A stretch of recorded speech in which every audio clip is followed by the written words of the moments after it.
દોસ્તો આપણે એમ કહીએ ને કે જેઠાણીની યાદશક્તિ બહુ તેજ છે એનું કારણ શું છે ખબર છે? જ્યારથી મેરેજ થયા ને ત્યાં સુધી રોજે સવારમાં એક સાલ્યું આ જો એના માટે તૈયારી કરે છે. બદામ પીવે છે, બદામ એકદમ પાવડર જેવું દળી નાખ્યું છે, મિક્સરની અંદર પીસી નાખ્યું છે અને સવારમાં એક ચમચી એકલા જ પીસ્યો, મારા માટે નહીં, હલ્લો, મારા માટે નહીં, એકલા માટે. આ એની તૈયારી કરે છે.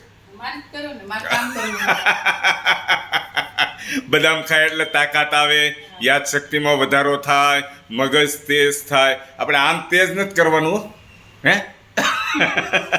આમ ઠંડુ રાખવાનું છે. આ એની તૈયારી કરે છે. મોઢે બોલે છે ને, સાંભળો શું કહો છો? મારા માટે જ કરું ને મારે? મને નહીં પીવડાવો. લે, મારે જરૂર નથી, આમને નથી પીવા દેતા હો, મારે જરૂર નથી એમ કરીને જો ડબ્બો ભરી દીધો છે ને હવે આ મૂકી દે, પછી પાછી જરૂર પડશે ત્યારે ડબ્બો ભરશે ને પીસશે.